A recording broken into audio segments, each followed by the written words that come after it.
নিয়মে আমরা যাবো, সেই নিয়মে আমরা আছি, এখানে কোনো ব্যর্থ নাই।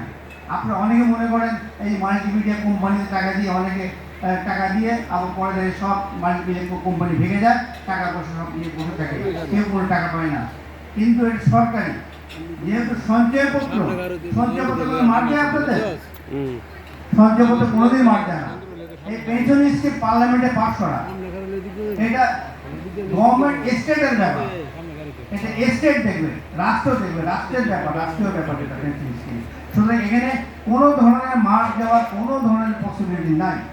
সুতরাং এইটা আপনারা আজকে শুরু হচ্ছে, যেভাবে শুরু হচ্ছে, আমার মনে হয় একদিন এমন এত বেশি হয়ে যাবে, হয়তো সরকার থেকে বলবো আমরা আর পারবো না, একটু ধীরে ধীরে যাই। যেমন আমরা একসময় বয়স্ক ভাতা দিয়েছিলাম, বয়স্ক ভাতা আস্তে আস্তে এত বয়স্ক ভাতা হয়েছে, আর সরকার এখন পর্যন্ত অত দিতে পারে নাই, বিধবা ভাতা দিতে পারে নাই, যেমন সংক্ষিপ্ত করতে হয়েছে। সুতরাং আপনারা যে আগে পারেন তারা নিজেরা করবেন। তবে আমি বলবো আপনারা যারা বাবা আছেন আপনারা আগে করেন, কারণ 60 বছর বয়সে আপনার ছেলেরা আপনাদের পছন্দ করে না। যখন আপনি রিটায়ার করে যাবেন, কিন্তু ব্যবসা অসুস্থ হয়ে যাবেন, ছেলে মেয়েরা কিন্তু সে ধরনের আপনার সে আদর করবে না। আপনি পেনশন স্কিমে যান, 60 বছর পরে যে টাকাটা পান, তখন সেই ছেলেটা আপনার পায়ের গোড়া বসে থাকবে, পেনশন পাইলে বাবাকে কিছু দিতে পারবে। সুতরাং এই অবস্থানটা আপনার তৈরি করতে হবে। এখন যদি আপনার তৈরি না করেন, আগে নিজেরা করেন, নিজের স্ত্রীর নামও করেন, দেন আপনার ছেলের নামে করেন, এইটা আপনাদের কাছে অনুরোধ।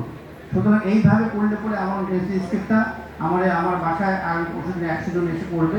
এইভাবে সব জায়গায় গণহারে আরম্ভ হয়েছে, প্রত্যেক জায়গায় ইউনিয়নে আরম্ভ হয়ে গেছে। কারণ আপনাদেরকে বলবো, আপনার মাননীয় প্রধানমন্ত্রী শেখ হাসিনা, তিনি বঙ্গবন্ধু কন্যা, তিনি বঙ্গবন্ধুর স্বপ্ন বাস্তবায়ন করছেন। বঙ্গবন্ধু যে স্বপ্ন বাস্তবায়ন দেখেছেন, তার নিজের কোনো স্বার্থ নেই, জনগণের স্বার্থের জন্য তিনি সর্বদাই তিনি আমাদের পিছিয়ে লেগে আছেন, যে আমার সব ফ্যামিলি মারা গেছে, আমি জনগণের আমার লোক, জনগণের সঙ্গে আমি জনগণের প্রতি বেইমানি করবো না।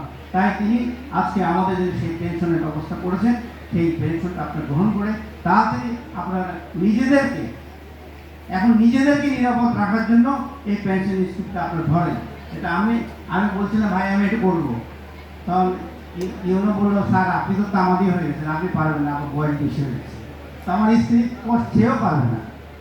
সুতরাং আপনারা দুজনে এই পেনশন স্কিম দিতে পারলাম না, তো উনি বলছেন আপনার ছেলেটা পারবে, ঠিক আছে ছেলেটা হবে, বয়স 60 বছর হয়ে গেলে আর পারা যায় না। সুতরাং আপনারা সময় থাকতে আপনি কাজটা করে ফেলেন।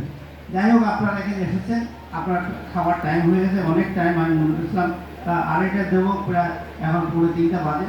এখন আমি শেষ করছি, আপনাদের খাওয়ার জন্য আপনারা ডাকবেন, আপনারা সেই খাওয়া দাওয়া করে আপনারা আনন্দ করেন। সে আনন্দ আহ্বান জানিয়ে আমি আমার প্রধানমন্ত্রীকে আমি আমার কৃতজ্ঞতা জানিয়ে তিনি আজকে দেশ উন্নয়ন করছেন এবং আপনাদের আপনাদের স্কিম দিয়েছেন, এই স্কিমের জন্য অনেক ধন্যবাদ জানিয়ে আমি আমার বক্তব্য শেষ করছি। খোদা হাফেজ, জয় বাংলা, জয় বঙ্গবন্ধু, সবাইকে আদাব নমস্কার, আসসালামু আলাইকুম।